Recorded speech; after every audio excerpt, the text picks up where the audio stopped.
riset kesehatan dasar yang dikumpulkan data-datanya oleh Kementerian Kesehatan, dulu ada yang 2013, 2018, yang terakhir itu indeks ketidaksehatatan jiwa masyarakat itu meningkat. Indeks ketidaksehatatan jiwa masyarakat itu meningkat.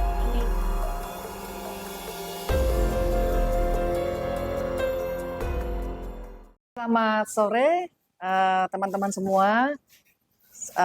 Hari ini adalah hari Senin, tanggal 10 April. Kayaknya ada sesuatu yang berbeda yang akan ditampilkan. Jadi hari ini adalah Bunda Milenial ngabuburit. Ngabuburit itu apa sih? Mengisi waktu sambil menunggu berbuka puasa. Ngabuburit. Nah, biasanya kan suka diisi dengan berbagai kegiatan gitu ya. Khusus untuk Bunda Milenial, ngabuburitnya adalah ngobras. Bukannya jahit, tapi ngobrol santai. Jadi pada saat ini Bunda sengaja mengundang tamu yang istimewa, cantik, energik, kurang lebih sama lah sama Bunda ya.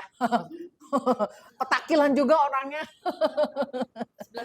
11-12 ini adalah teman Bunda. Mungkin nanti bisa memperkenalkan diri dia adalah siapa, tapi semua pemirsa kayaknya udah pada kenal lah sama makhluk cantik sebelah Bunda saat ini gitu ya. Selamat sore sayang, kenalin dulu ke teman-teman. Selamat sore. Assalamualaikum warahmatullahi wabarakatuh. Waalaikumsalam. Nama saya Cassandra Putranto, Cassandra Putranto. Saya psikolog klinis forensik. Sudah cukup lama praktek. Kalau klinis saya sudah praktek 30 tahun dan praktek psikologi forensiknya 20 tahun. Jadi selama ini saya punya kantor praktek psikologi sendiri di Jalan Keramat Pela 210. Itu usianya juga sudah 29 tahun, 27 tahun. Wow, lama banget.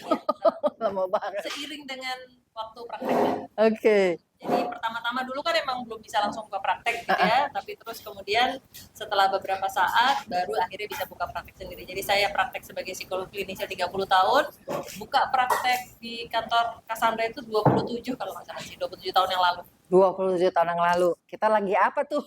27 tahun yang lalu ya. Oke. Terus mungkin jadi pertanyaan kali ya. Kenapa Bunda Milenial itu menghadirkan seorang psikolog? Jadi mungkin aku cerita sedikit latar belakang gitu kan. Kayaknya dirimu juga udah tahu kali ya. Karena menjelang masuk ke tahun 2023 ya, Bunda Milenial itu tanpa sengaja hadir di tengah-tengah para konten kreator atau YouTuber. Pada saat itu ada satu kisah yang sangat viral, yaitu seorang ibu yang mengalami depresi, diagnosanya lah ODGJ ya, dan kemudian tinggal di sebuah rumah yang cukup besar, tanpa listrik, tanpa air. Dan di situ adalah kisah tentang Ibu Eni dan Tiko. Dan itu cukup viral sekali kisah itu karena menginspirasi siapapun ya, bakti anak kepada seorang ibu yang mengalami depresi, mengalami gangguan jiwa. Nah, setelah beberapa lama menangani, bukan menangani ya, karena kan saya bukan dokter ya, maksudnya terlibat di dalam kisah itu. Terus Bunda Milenial juga kembali dihubungi sama teman-teman konten kreator ya, membantu kisah Ibu Mira. Ibu Mira mendampingi ya, mendampingi kisah itu ya. Namanya Ibu Mira. Dia juga sama, seorang perempuan, seorang ibu yang tinggal di rumah selama puluhan tahun dan mengalami depresi dan gangguan jiwa, siap dan rela hidup di tengah sampah yang begitu banyak di rumahnya. Mungkin teman-teman juga sudah menyaksikan sendiri gitu ya di channel-channel YouTube Bunda Milenial, dan juga banyak channel yang menayangkan. Setelah Ibu Mira, tidak lama kemudian kami dihubungi lagi oleh teman-teman YouTuber lagi, mereka dari konten kreator peduli ya, untuk mendatangi rumah Ibu Jenny namanya. lagi-lagi dia adalah seorang ibu, seorang perempuan yang tinggal seorang diri puluhan tahun, ditinggal juga sama keluarga gitu ya, mengalami depresi seperti itu. Jadi sampai akhirnya saya bilang, kok tumben banget gitu ya, ada apa dengan bunda milenial dan ibu-ibu semua yang hadir di sini adalah mereka yang juga terlibat di sana, membantu membersihkan rumahnya, menemani ibu-ibu itu gitu kan. Jadi kan saya bilang sama Mbak Cassandra, itu setelah kita ketemu gitu kan dengan ibu-ibu itu dan juga keluarga masing-masing ya, sampai saya bertanya, kalau orang depresi itu kayak gimana sih ininya, kok sampai dia bisa tahan gitu ya, hidup di sebuah kondisi tanpa air, tanpa listrik, gelap gulita, puluhan tahun, seorang diri, terus berhalusinasi dan sebagainya gitu kan. Sampai kan saya tanya sama Mbak Cassandra, itu sebetulnya kayak gimana ya orang-orang depresi di Jakarta ini gitu kan.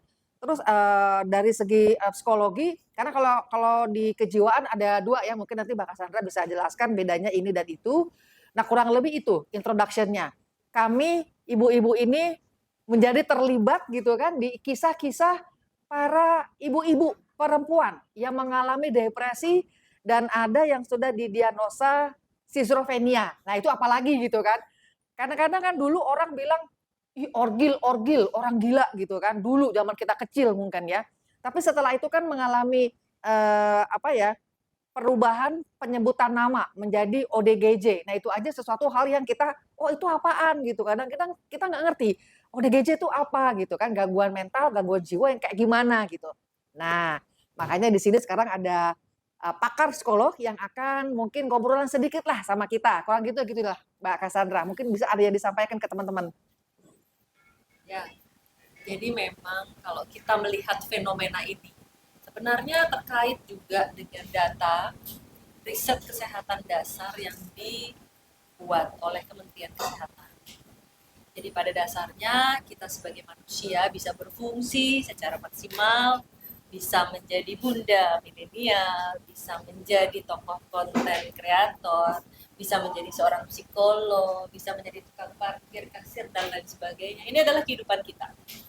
Nah, persoalannya adalah ketika kita lahir, kemudian tumbuh dan berkembang, lalu sampai mungkin kita punya keluarga, terus sampai di titik-titik apapun yang fenomena tadi kita temukan, itu terkait dengan kesehatan fisik, mental, sosial, dan spiritual.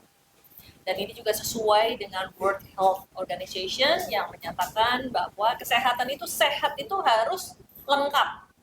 Jadi sehat fisiknya, ya mungkin kalau kita sudah di usia kita nih kan, Usia indah. usia kita ini gitu kan, karena usianya sama, kita seangkatan. Iya. Mungkin sudah mulai ada yang sakit punggung, sakit ini dan itu dan lain sebagainya, mungkin udah mulai keriput sini keluar dan lain sebagainya gitu ya. Tapi ada lagi yang udah bagian dalam nih gitu. Nah itu sekali lagi sehat fisik itu harus diperlukan. Kemudian sehat mental, kemudian sehat secara sosial dan juga sehat secara spiritual. Nah bagaimana seseorang bisa berfungsi semaksimal mungkin itu justru terlihat dari kapasitas atau indeks kesehatan, baik kesehatan fisik maupun mental maupun spiritual dan sosial. Nah, kalau beberapa waktu yang lalu WHO pun juga menentukan bahwa batas pemudi dan pemuda itu naik ya. Kalau beberapa waktu yang lalu kita juga dengar ASN pun pensiunnya dinaikkan usianya gitu ya. Kenapa? Karena supaya masih bisa berdaya. Jadi kalau dulu orang bilang pemudi dan pemuda mungkin hanya sampai umur 25 misalnya. Ini enggak loh, WHO bilang 65, berarti kita masih pemuda. Masih pemuda ya? Oh, kita pemuda loh, 60. Pemuda gitu kan. Supaya masih bisa berguna, masih bisa bermanfaat, dan masih bisa berfungsi bagi masyarakat. Karena itu kata kuncinya. Nah, tetapi ketika mulai ada masalah, ini sih adalah masalah. Ya, data riset kesehatan dasar yang dikumpulkan data-datanya oleh Kementerian Kesehatan, dulu ada yang 2013, 2018 yang terakhir itu, indeks ketidaksehatan jiwa masyarakat itu meningkat. Jadi kalau kita tahu sendiri kan, kalau Bang Haji Rhoma Irama menyanyi jumlah masyarakat Indonesia berapa sekarang? 250 juta lebih. juta jiwa. Nah, kalau indeks itu berarti jumlah yang tidak sehat jiwa dibandingkan sama jumlah 200 sekian juta jiwa itu, kan? Nah, ternyata terakhir itu lebih dari 10%.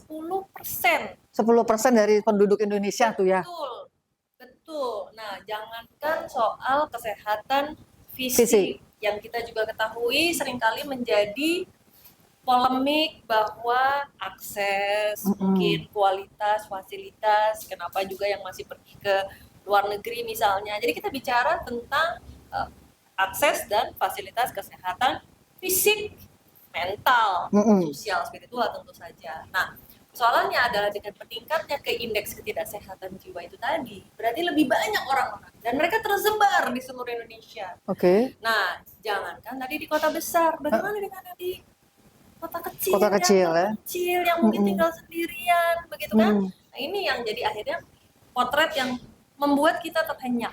Ternyata di kota besar yang begitu hingar-bingar, mobil bagus, restoran bagus, kita juga mungkin masih bisa mengenakan pakaian bagus, tapi ada saudara-saudara kita yang di salah satu rumah-rumah itu barangkali, nah ternyata mereka mengalami kondisi seperti ini. Nah, itu alasannya mengapa itu pun harus kita bedakan.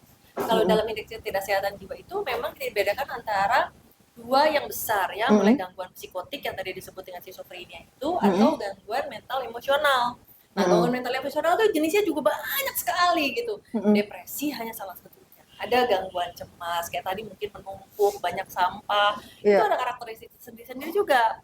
Jadi masih ada lagi mungkin kalau kita sering dengar ada bipolar, gangguan bipolar misalnya. Banyak sekali gitu. Nah, ini yang menjadi permasalahan adalah ketika pun kita mengenali adanya dugaan bahwa oh ini berarti yang penting kita lihat seseorang itu bisa berfungsi atau enggak. Ketika dia tidak berfungsi di usia berapapun itu gitu kan, yang harusnya kalau menurut World Health Organization itu usia berapapun harusnya masih bisa berfungsi. Yang kalau mungkin kita bisa lihat di negara lain usia 70, 80 masih berfungsi, masih bisa harus bekerja gitu ya, menjadi sesuatu gitu. Nah, tapi ketika ini tidak bisa, ini pasti ada masalah kan gitu. Nah, masalahnya itu tuh harus dilihat. Pertama tetap fisiknya dulu dilihat, kemudian mentalnya, kemudian juga pasti sosialnya pasti akan terganggu. Yang misalnya mereka jadi tidak punya teman, mereka tidak mau berteman, atau mungkin mereka memutus hubungan sama keluarga. Nah, itu karakteristik saja. Nah, tapi sekali lagi ketika kita menemukan kasus tersebut, kita juga harus bisa membedakan nih yang mana. Apakah kita harus, yang jelas tetap harus dibawa ke rumah sakit dulu ya untuk diperiksa kan.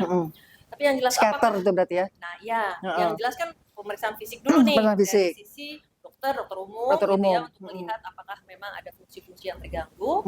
Terus lalu ya kalau misalnya memang ada indikasi gangguan kejiwaan ya tentu harus ada psikiater. Nah, kalau dari psikolog kan dari sisi gangguan yang juga gangguan mental mendampingi psikiater tentu saja, tetapi saya lebih ringan gitu ya.